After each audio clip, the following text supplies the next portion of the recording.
ரிதன்யாவை மிஞ்சிய வழக்கறிஞர் வரதட்சணை கொடுமை. 3 மாதம் அணுவணுவாக சித்திரவதை.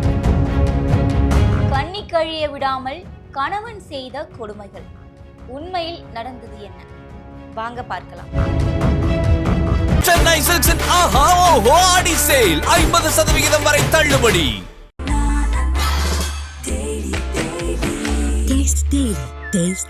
அறுவை சிகிச்சையில் கத்தி என்பது வரலாறு, ரோபோட்டிக் சர்ஜரி என்பது இன்றைய கூறு. தங்கம் புற்றுநோய் சிகிச்சை மையம், நாமக்கல் மற்றும் கான்பூர். சென்னை கோயம்பேடை சேர்ந்த சென்னை உயர்நீதிமன்ற வழக்கறிஞராக இருக்கக்கூடியவங்க தான் வழக்கறிஞர் கவிதா. இவங்களுக்கும் இராணுவத்தில் மேஜர் பதவியில் மருத்துவராக இருக்கக்கூடிய நாகார்ஜுனா என்பவருக்கும் கடந்த மார்ச் மாதம் திருமணம் நடைபெறுது. இந்த திருமணத்திற்கு பெண் வீட்டார் சார்பில் இருந்து டௌரியாக 100 சவரன் நகையும், மாப்பிள்ளைக்கு மட்டும் 13 சவரன் நகையும், அது மட்டும் இல்லாமல் வைர மோதிரங்களும், 4 லட்சத்தில் வெள்ளி பொருட்களும், ஒரு லக்ஸுரி மஹிந்திரா XUV 700 அப்படின்ற ஒரு சொகுசு காரும், அது மட்டும் இல்லாமல் திருமணத்திற்கு பிறகு தன்னுடைய வங்கி கணக்கில் ஏதோ ஒரு கோளாறு ஏற்பட்டிருக்கு அப்படின்னு சொல்லி நாகார்ஜுனா வழக்கறிஞர் கவிதா அவர்களுடைய வங்கி கணக்கில் இருந்து கிட்டத்தட்ட ஒரு 5 லட்சம் எடுத்ததாகவும் கூறப்படுது. திருமணத்திற்கு பிறகு கவிதா ரொம்பவே சோர்வடைஞ்ச நிலையிலையும், ஒரு அப்நார்மலா இயற்கைக்கு அப்பாற்பட்ட விஷயங்கள், ரொம்ப சோர்வாக இருக்கிறது, எது கேட்டாலும் ஒரு மாதிரி டல்லாக, அந்த ஒரு பிரைட்னஸ்ஸே இல்லாமல், ஒரு முக மலர்ச்சியே இல்லாமல் இருந்திருக்காங்க. இதை நோட் பண்ண தந்தை கேட்டுக்காரு, என்னம்மா என்ன ஆச்சு, ஏதாவது பிரச்சனை அப்படின்னும் போது இல்லைப்பா அப்படின்னு சொல்லி தட்டி கழிச்சிட்டு வந்திருக்காங்க. திருமணம் ஆன பிறகு கணவருடன் ஜபல்பூருக்கு, சென்னையிலிருந்து ஜபல்பூருக்கு கவிதா அவர்கள் போயிருக்காங்க. அப்படி போன நிலையில கடந்த ஜூன் 10ஆம் தேதி கவிதாவுடைய மாமனாரும் நாகார்ஜுனாவினுடைய தந்தையுமான ஹோம் கணபதி என்கிறவர் கவிதாவுடைய அப்பாவான தட்சிணாமூர்த்திக்கு கால் பண்ணி, உங்கள் பொண்ணுக்கு மாரடைப்பு ஏற்பட்டு மூளையில் போகிற நரம்புகள்லாம் பாதிக்கப்பட்டு உயிருக்கு போராடிய நிலையில் இருக்காங்க அப்படின்னு சொல்லியிருக்காரு. அப்படி சொன்னது மட்டும் இல்லாமல், எனக்கு இந்த தகவலை என் மகன்தான் ஃபோன் பண்ணி சொன்னான், எனக்கே இது தெரியாது அப்படின்னும் சொல்லியிருக்காரு. இதை கேட்டு அதிர்ச்சி அடைந்த தட்சிணாமூர்த்தி என்ன பண்ணியிருக்காரு, கவிதாவுடைய அம்மா கிட்டேயும் சொல்லி அவங்க 2 பேரும் போயிருக்காங்க. இவங்க போகும்போது நாகார்ஜுனாவுடைய அப்பா அம்மாவையும் கூடவே கூட்டு போயிருக்காங்க.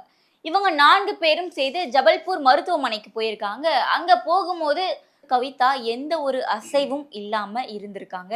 அது மட்டும் இல்லாமல் டாக்டர் என்ன சொல்லியிருக்காங்க, இவங்க போன ஒரு சில மணி நேரத்திலேயே கவிதா உயிரிழந்துட்டதாகவும் சொல்லியிருக்காங்க. இதை கேட்டு அதிர்ச்சி அடைஞ்சிருக்காங்க கவிதாவுடைய அப்பாவும் அம்மாவும். ஆனால் தட்சிணாமூர்த்தி கவிதாவுடைய அப்பாவுக்கு சந்தேகம் வந்திருக்கு. ஒன்றுமே இல்லை, மாரடைப்புன்னு சொன்னாங்க, பாதிக்கப்பட்ட நரம்புகள் சொல்கிறாங்க, இன்னாச்சு ஏதாச்சும் இப்போ செத்துட்டேன்னு சொல்கிறாங்களே, அவருக்கு எதுவுமே புரியல. மாப்பிள்ளை கிட்ட கேள்வி மேலே கேள்வி கேட்டிருக்காரு. நாகார்ஜுனா கிட்ட என்னாச்சு ஏதாச்சு, எங்கே விழுந்தாங்க, எப்படி அடிபட்டுது, இல்லை எதனால் இந்த மாதிரி ஒரு ஃபிக்ஸ் வந்தது, மாரடைப்பு ஏற்பட்டுச்சு அப்படின்னு ஏகப்பட்ட கேள்வி கேட்டார். ஆனால் எந்த கேள்விக்குமே நாகார்ஜுனா பதில் சொல்லவே இல்லை. அவர் ஒரே விஷயம் தான் சொல்லியிருக்காரு, கீழே விழுந்துட்டாங்க, வலி வலின்னு சொன்னாங்க, அதுக்கப்புறம் நான் ஹாஸ்பிட்டல் கூப்பிட்டு வந்தேன், பார்த்தா இப்படி ஆயிடுச்சு அப்படின்னு. இப்போ என்னப்பா சொல்கிற, நீ ஒரு டாக்டர் தானே, கீழே விழுந்து அடிபட்டிருக்காங்கன்னு சொன்னாங்கன்னா நீ பார்க்க வேணாமா என்னாச்சு ஏதாச்சுன்னு இவ்வளோ அசால்ட்டாக பதில் சொல்கிறேன்னு இவரும் கவிதாவுடைய தந்தையும் கேள்வி மேலே கேள்வி கேட்டுமே இவர் எந்த பதிலும் சொல்லவே இல்லை. அது மட்டும் இல்லாமல் கவிதாவுடைய உடற்கூறு ஆய்வில் என்ன வந்திருக்குன்னா, இவங்களுக்கு தலையில பலத்த அடி ஏற்பட்டிருக்கு அப்படின்ற அறிக்கை வந்திருக்கு உடற்கூறு ஆய்வில். ஆனால் இந்த ஜபல்பூர் இராணுவ மருத்துவமனையில் இது குறித்து எந்த ஒரு குறிப்புமே இல்லை. இந்த மாதிரி இவங்களுக்கு தலையில் அடிபட்டிருக்கு, அதனால தான் இப்படி ஆச்சுன்னா எந்த இடத்துலையுமே அவங்க மென்ஷனே பண்ணலை. இது ஒரு சந்தேகம் வந்திருக்கு கவிதாவுடைய அப்பா தட்சிணாமூர்த்திக்கு. கவிதாவுடைய கணவர் நாகார்ஜுனா இராணுவ மருத்துவர் அப்படின்றதுனால அவருடைய அதிகாரத்தை பயன்படுத்தி இந்த ரிப்போர்ட்டையே இவர் மாற்றி எழுத வச்சிருக்காரு அப்படின்னும் தட்சிணாமூர்த்தி அவர்கள் புகார் கொடுத்திருக்காரு. கவிதாவுடைய இறப்பிற்கான காரணம் இதய கோளாறு அப்படின்னு குறிப்பிடப்பட்டிருந்த நிலையில கவிதா திருமணத்திற்கு முன்பாக உடற்பரிசோதனை பண்ணியிருக்காங்க. அந்த பரிசோதனையில கவிதா பெர்ஃபெக்ட்லி ஆல்ரைட் அப்படின்ற ஒரு ரிசல்ட் தான் வந்திருக்கு அப்படின்றதையும் கவிதாவுடைய தந்தை சொல்லியிருக்காரு. சரி, கவிதா இறந்துட்டாங்க, அவங்க எப்படி இறந்தாங்கன்னு தெரியல, என்ன ஏதுன்னு கொஞ்சம் விசாரிக்கலாம்னு முயற்சி செஞ்ச கவிதாவுடைய தந்தை தட்சிணாமூர்த்தி அவங்களுடைய ஃபோனை எடுத்து ஆய்வு பண்ணியிருக்காரு. அந்த ஆய்வில் கவிதா 3 மாதம் திருமணமாகி 3 மாதங்கள் கன்னித்தன்மையோடு தான் இருந்திருக்காங்க அப்படின்றதும் தெரிய வந்திருக்கு. அது மட்டும் இல்லாமல் திருமணமாகி ஒரு சில மாதங்கள்லேயே கணவர் நாகார்ஜுனா என்ன சொல்லியிருக்காரு, நம்ம குழந்தெல்லாம் பெற்றுக்க வேணாம், டெஸ்ட் டியூப் பேபி மூலமா குழந்தை பெத்துக்கலாம்.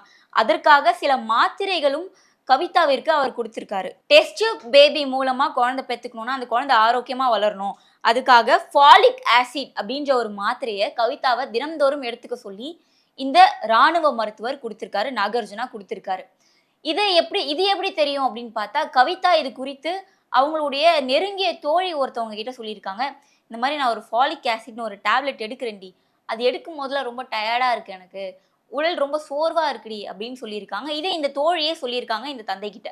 இது மட்டும் இல்லாம கவிதாவை தொடர்ந்து பாடி ஷேமிங் பண்ணியிருக்காங்க.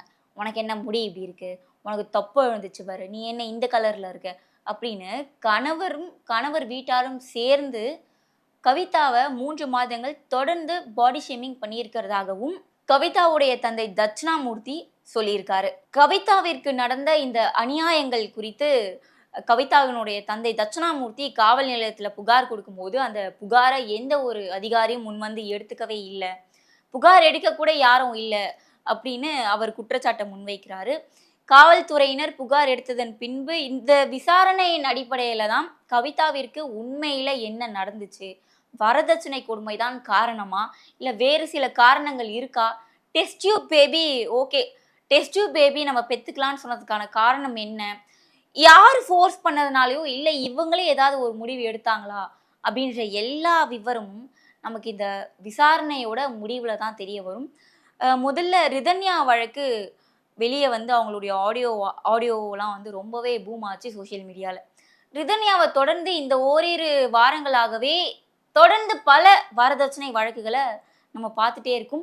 அதுல இப்ப இந்த அட்வொகேட்டுக்கே வழக்கறிஞருக்கே இந்த நிலையா அப்படின்றதான் இருக்கு. இந்த கவிதாவுடைய தந்தை சொல்ற ஒரு வார்த்தையும் ரொம்பவே உருக்கமாகவும், ஒரு பெண்ணுக்கு இன்னும் 2025லயும் இந்த மாதிரி கொடுமைகள் நடக்குதா, பாடி ஷேமிங்கா இருக்கட்டும், குழந்தைலாம் வேணா டெஸ்ட் டியூப் பேபியா இருக்கட்டும், அப்புறம் 3 மாதங்கள் திருமணமாகி 3 மாதங்கள் கூட இல்லை, அவங்க கன்னித்தன்மையை கூட இழக்கல, அப்படி இருந்த போதும் டெஸ்ட் டியூப் பேபி போகலாம், நம்ம நேச்சுரல் இதில் பெற்றுக்க வேணாம் அப்படின்னு சொன்ன விஷயங்களா இருக்கட்டும், இதெல்லாம் கேட்கும் போதே ரொம்ப அதிர்ச்சியா இருக்கு. இப்படியும் இருக்காங்களா சிலர் அப்படின்றது. ஸோ இந்த வழக்கை பொறுத்த வரைக்கும் நம்ம விசாரணை முடிவில் தான் தெரிய வரும் என்னன்னு, நம்ம பொறுத்திருந்து தான் பார்க்கணும். இது போன்ற செய்திகளை பற்றி உடனுக்குடன் தெரிந்து கொள்ள நம்ம கிங் டிவியுடன் இணைந்திருங்கள். நன்றி. சென்னை சில்க்ஸின் ஆஹா ஓஹோ ஆடி சேல் 50% வரை தள்ளுபடி.